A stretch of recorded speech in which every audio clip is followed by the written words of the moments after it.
Excellencies, ladies and gentlemen, Namaskar. I extend a very warm welcome to all of you to the first ever G20 anti-corruption ministerial meeting in physical format. You are meeting in Kolkata, the city of Nobel laureate Gurudev Rabindranath Tagore. In his writings, he had cautioned against greed because it prevents us from realizing the truth. The ancient Indian Upanishads also wished for Ma Grada, meaning let there be no greed. Friends, the impact of corruption is felt the most by the poor and the marginalized. It affects resource utilization. It distorts markets. It impacts service delivery. And ultimately, it diminishes people's quality of life. In the Arthashastra, Kautilya asserts that government's duty is to enhance the state's resources to maximize the welfare of its people. Achieving this goal requires combating corruption, and that is why fighting corruption is our sacred duty to our people. Friends, India has a strict policy of zero tolerance against corruption. We are leveraging technology and e-governance to create a transparent and accountable ecosystem. Leakages and gaps in welfare schemes and government projects are being plugged. Hundreds of millions people in India have received direct benefit transfers into their bank accounts. The value of such transfers has crossed $360 billion, saving us over $33 billion.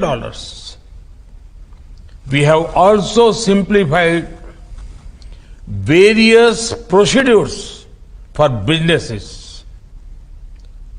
Automation and digitization of government services have eliminated rent-seeking opportunities. Our government e-marketplace or GEM portal has brought greater transparency in government procurement. We have also been aggressively pursuing economic offenders. We enacted the Economic Offenders Act in 2018. Since then, we have recovered assets worth over $1.8 billion from economic offenders and fugitives. Under the Prevention of Money Laundering Act, our government has attached assets worth more than $10 billion in 2014. Excellencies, the issue of fugitive economic offenders is a challenge for all G20 countries and for the global south. At my very first G20 summit in 2014, I had spoken on this very issue. At the G20 summit in 2018, I presented a 9-point agenda for action against fugitive economic offenders and for asset recovery.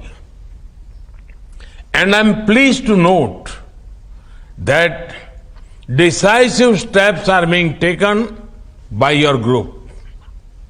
We welcome the action-oriented, high-level principles on 3 priority areas: law enforcement cooperation through information sharing, strengthening asset recovery mechanism, and enhancing integrity and effectiveness of anti-corruption authorities.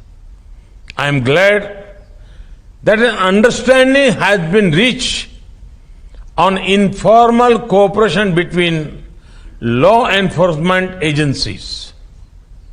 It will prevent criminals from exploiting legal loopholes when crossing borders.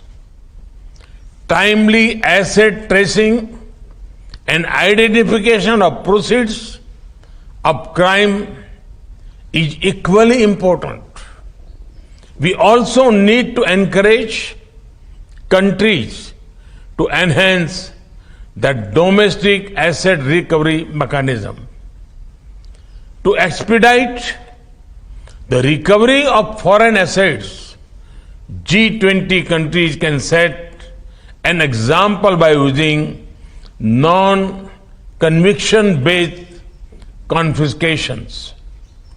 This will ensure swift return and extradition of criminals after due judicial processes.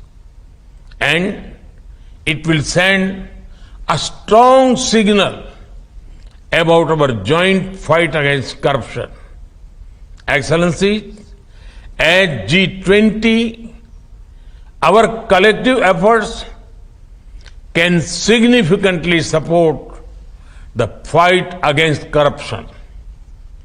We can make a difference through enhanced international cooperation and implementation of robust measures that addresses the root cause of corruption. We also need to give due regard to the role of audit institution in our fight against corruption. Above all, besides strengthening our administrative and legal system, we must foster a culture of ethics and integrity in our value system. Only by doing so can we lay the foundation for a just and sustainable society. I wish you all a productive and successful meeting. Namaskar.